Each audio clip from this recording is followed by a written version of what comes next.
کہ نہیں معلوم؟ کہ آج اگر میں نائب امام ہوں، مرجع ہوں اور فقیہ ہوں اور شیخ اعظم انصاری ہوں تو سب کا سب اسی ہستی کے برہونے محنت ہوں، یہ مائیں ہیں۔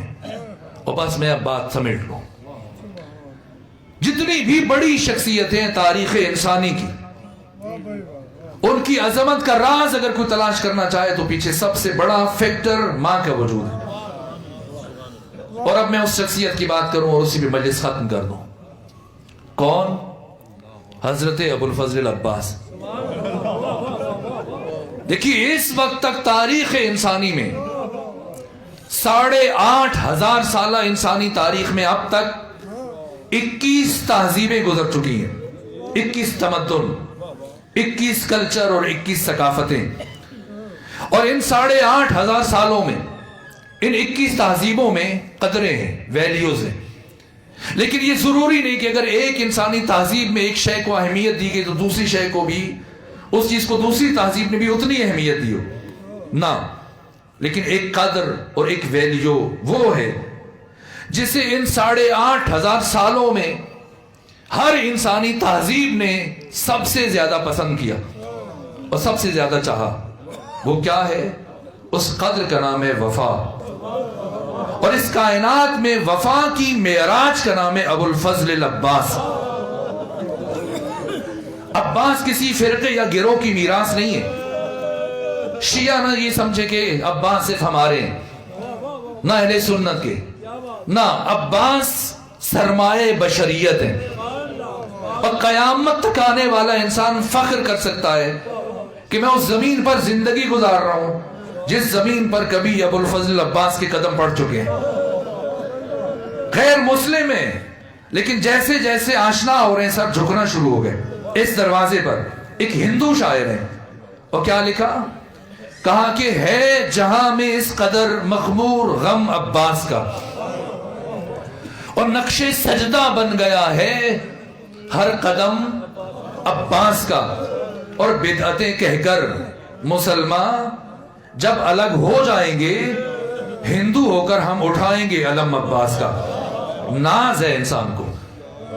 یہ عباس کیسے عباس بنے؟ کیا اس لیے کہ علی کے بیٹے ہیں؟ علی کے تو 18 بیٹے ہیں، حسن و حسین و ابو الفضل عباس کے علاوہ باقی 15 بیٹے، شاید باقی 15 کے نام بھی ہمیں پوری طرح سے یاد نہ ہو، لیکن کون ہے جو عباس کو نہیں جانتا؟ اور وہ کون سی چھت ہے جس چھت پر عباس کا علم نہیں لہرا رہا؟ تو یہ عباس کیسے عباس بنے؟ عباس بننے کے لیے علی جیسا باپ ہونا کافی نہیں ہے، ام البنین جیسی ماں بھی ہونی چاہیے۔ اور یہ بات ہمیں سمجھانے کے لیے مولا متقیہ نے اپنے بڑے بھائی عقیل سے کہا، عقیل آپ ماہر علم انصاب عرب ہیں، جائے ڈھونڈے مجھے کربلا میں میرے بیٹے حسین کی فوج کا علمبردار چاہیے، ایسی خاتون تلاش کریں جو مجھے ایسا بیٹا دے سکے جو کربلا میں حسین کی فوج کا علمبردار بن سکے۔ جناب عقیل گئے قبیلہ بنی کلاب کے سردار جناب حزام کے پاس اور آنے کی غایت بیان کی۔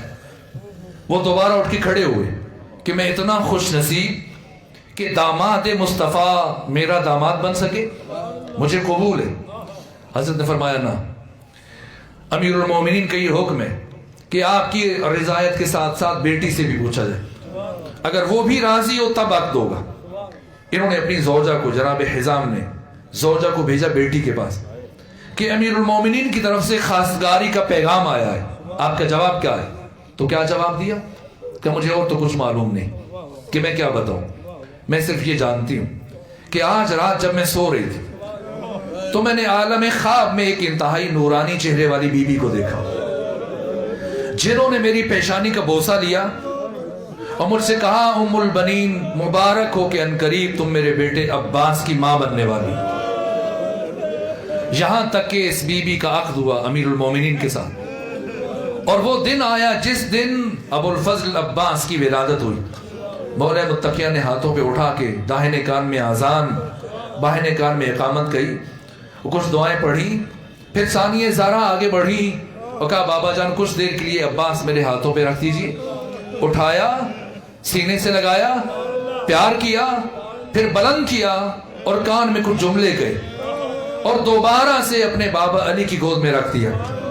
علی پوچھتے ہیں بیٹی زینب آپ نے اپنے بھیا عباس کے کان میں کیا کہا بابا میں اپنی ماں فاطمہ زہرا کی وصیت پر عمل کر رہی تھی.